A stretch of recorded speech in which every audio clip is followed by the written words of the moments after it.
네, 앞서 가상자산 이야기 한참 했는데 이런 일들도 있습니다. 주식이나 가상자산 투자로 수익을 많이 낼 수 없을까? 이런 욕구 다들 있잖아요. 이걸 노린 사기 사건이 잇따르고 있습니다. 최영일 평론가와 짚어보겠습니다. 어서 오십시오. 안녕하세요. 소비자원이 피해 예방주의보까지 발령할 정도군요. 네, 소비자원 서울시 다 조사를 해보니까 지금 예년보다 피해 숫자나 액수가 증가하고 있습니다.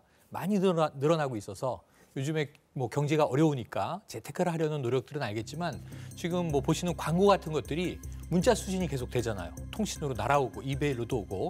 근데 저기에 고소득 보장이라는 것에 혹해서 가입했다가 낭패를 본 분들이 굉장히 많아서 피해 주의보까지 예방주의보까지 발령하게 됐습니다. 네, 저도 뭐 저런 문자 매일 받는 것 같습니다. 매일 오죠. 네, 피해 유형은 어떤 것들이 좀 있나요? 네, 피해 유형이 굉장히 다양해요. 그런데 이게 유사 투자 자문업 이거는 이제 이 신고제이기 때문에 허가받지 않고 우후죽순 업체들이 있는데 회원으로 가입하면 회비를 받습니다. 월 뭐 100만 원부터 250만 원 그 이상도 있고요. 또 연간으로는 뭐 1000만 원 이상의 회비를 받기도 합니다. 그리고 돈을 예치시키죠. 그런데 이게 문제가 있다. 나는 이제 환급받겠다. 환불 안 해줍니다. 혹은 굉장히 때를 써야 겨우 줄까 말까 지연해서 돈을 주는 경우도 있고요. 또는 약관을 들이밀면서 위약금이 있다. 50% 떼고 주겠다. 이런 식으로 굉장히 마치 당하는 사람은 사기처럼 느끼는 경우들이 많습니다. 연령대가 높을수록 주식 투자 경험이 없을수록 당하기 쉽겠습니다. 사실은 이 연령으로 이제 세대 분포를 봤어요. 지금 이제 연령 이 통계가 가능한 599명을 대상으로 분석을 했더니 50대 피해자들이 가장 많습니다. 50대. 예, 전체의 약 30%에 근접하고요. 그 다음이 60대고요. 40대고요. 그 다음 60대입니다. 40대, 60대는 거의 20% 내외로 비슷한 분포예요. 그런데 이제 좀 주목되는 대목은 뭐냐면 70대 피해자들이 예년 대비로 4배 늘었다는 거예요. 그러니까 70대들이 많이 이런 재테크 쪽으로 좀 최근에 몰려가고 또 광고에 이제 쏠리고 하면서 투자를 하셨다가 낭패를 보는 경우가 있는데 문제는 뭐냐면 이분들이 날리는 자금은 그야말로 노후 자금이기 때문에 노후의 생활이 굉장히 악화될 위험성이 높습니다. 그래서 70대의 주의가 특별히 좀 요해지는 거고요. 또 요즘에 2030 세대도 이제 주식으로 부동산 못 하잖아요. 젊은이들이.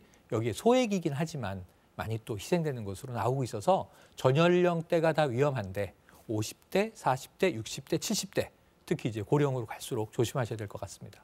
금감원에서 적발한 사례들도 있다면서요? 어떤 네. 내용들입니까? 금감원 적발 사례도 있죠. 지금 이제 나오는 여러 가지가 있는데 주식 리딩방에 의한 피해도 있지만 금감원에서 이제 지금 집계하는 것들은 법 위반 사례들이에요.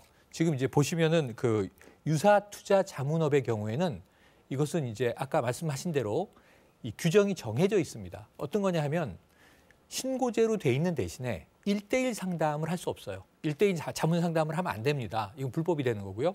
불특정 다수의 회원을 대상으로 뭐 소정의 회비를 받고 뭐 이제 본인 입장에서 고수의 정보라고 주는 경우는 있을 수 있는데 이게 이제 우리가 흔히 얘기하는 주식 리딩방, 주식 고수방 이런 식이 될 텐데 이 범위를 벗어나게 되면 이건 자본시장법이라든가 여러 가지 법에 저촉됩니다. 그래서 우리가 이 허가받지 않고 할 수 없는 행위들을 하는 경우들이 이번에 많이 적발이 돼서 이것이 작게 보면은 처벌 자체가 뭐 이제 결국은 시정 권고를 받거나 과태료 처분을 받거나 하는 경우들이 있지만 이게 금액이 워낙 커지게 되면 사기로까지도 갈 수 있는 것이기 때문에 엄중한 범죄의 경계를 넘나들고 있다 이렇게 봐야 될 것 같습니다.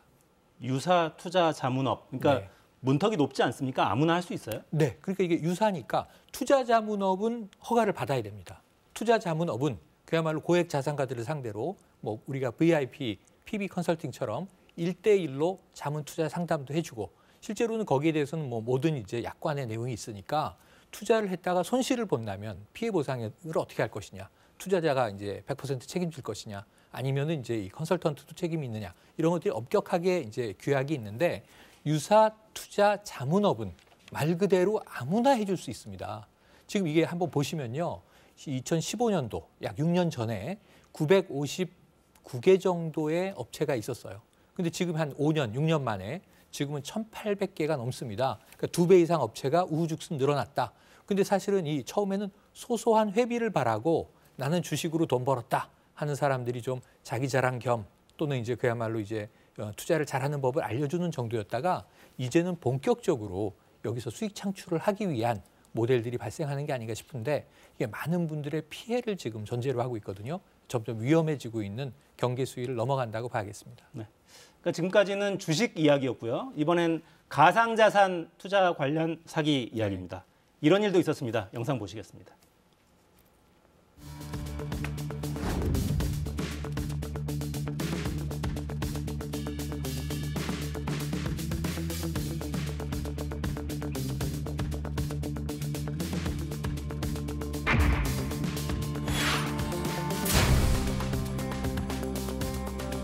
좀 이득을 보게 한 다음에 돈을 크게 투자하게끔 해요. 근데 제가 그 답변 물어버린 거죠, 그 머신을.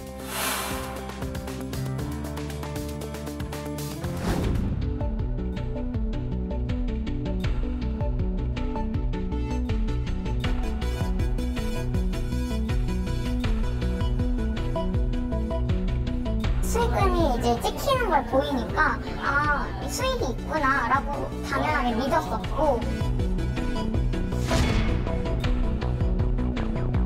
우선은 단톡방부터 다 내보내더라고요. 다 내보내고 1대1 대화도 내보내고 그 다음에 사이트가 폐쇄됐어요.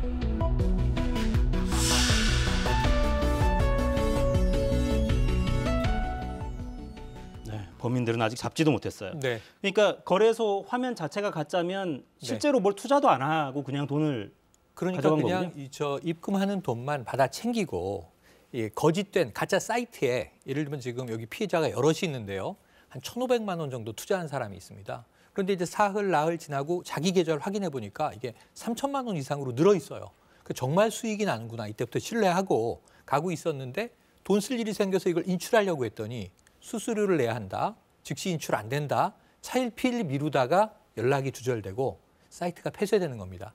여기에 찍혔던 사이트의 숫자는 사실은 아주 임의적으로 이 사기꾼들이 그냥 자기네가 집어넣은 숫자였을 뿐이에요. 그러니까 숫자로는 내가 돈 벌고 있는 줄 알았는데 내가 넣은 돈은 코인에 투자된 것도 아니고 실제로 시장에서 거래된 것도 아니었습니다. 정말 숫자일 뿐이었네요. 맞습니다. 정말 숫자일 뿐이었어요. 정말 황당한 상황인데 주범이 안 잡히고 근데 계속 똑같은 짓을 계속하고 있다고요? 네, 지금 보신 사례가 지금 이 4개월 된 수사입니다. 그러니까 4개월 동안 수사를 이어가고 있는데 범인들이 잡히지 않았고 왜냐하면 이 아까 마찬가지로 주식 리딩도 마찬가지인데 대면으로 계약하는 사례가 거의 없습니다. 통신 형태로 온라인 형태로 또는 이제 비대면으로 다 계약을 하고 가입을 하다 보니까 상대방의 얼굴도 목소리도 모르는 경우도 있어요. 이 코인 사이트만 보고 가입을 한 거거든요. 숫자만 보다가 연락 두절되고 그리고 갑자기 이게 예를 들면 우리가 쓰는 메신저의 오픈 채팅방에서 많은 사람들이 이제 이 투자 정보를 얻으면서 만들어진 사이트들인데 이 사람들이 다 서로 모르는 사람들이거든요. 사이트가 사라져 버리니까 모두 다 누군지를 특정할 수가 없는 거죠. 4개월간 수사의 난항인데 말씀하신 대로 이러한 게 지금 적발된 게 한 6건 정도 되거든요. 지금 어디선가 유사하게 계속 사이트를 바꿔가면서 또 이제 선의의 피해자들이 만들어지고 있을 것으로 추정이 됩니다. 네. 그러니까 저도 오늘 이런 비슷한 문자 여러 개 받았거든요. 네. 여기에 낚이지 않으려면 어떻게 네. 해야 됩니까? 그러니까 피해를 안 제일 입으려면. 중요한 건 고수익을 믿지 마세요. 가장 이제 눈이 딱 가는 게 고수익, 고소득, 보장, 그리고 심지어는 뭐 3배 보장 이렇게 얘기를 하는데 요즘 세상에 투자 시장에서 3배를 버는 것은 없습니다, 사실은. 그래서 이 고수익, 고소득이라는 과당 광고에 속지 않는 게 먼저 소비자가 스스로를 지키는 길이고요. 그다음에 가입을 하실 때 반드시 신용카드로 결제를 하라는 겁니다. 만에 하나 문제가 생겼을 경우에 이걸 취소할 수 있도록 현금 입금을 하시는 것보다는 신용카드 결제를 이제 지금 소비자원은 권고하고 있고요.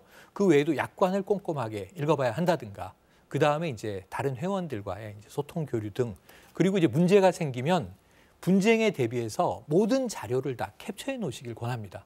그러니까 사실은 이게 사기면은 범죄지만요, 사기가 아니라 아까 말씀드린 대로 과태료 처분에 해당하는 정도의 수준일 수도 있거든요. 근데 내 돈이라도 적어도 돌려받기 위해서는 그동안 어떤 일이 벌어졌는지에 대해서 트래킹을 해놓는 이 소비자 스스로의 노력이 필요해 보이는 대목이고요. 정말 조심하셔야 될 것 같습니다. 네. 일확천금 바라지 않는 게 맞습니다. 사기 피해 입지 않는 가장 좋은 방법인 것 같습니다. 최영일 평론가 잘 들었습니다. 고맙습니다. 네, 저는 월요일에 돌아오겠습니다. 다음 주에도 4시엔 사사건건.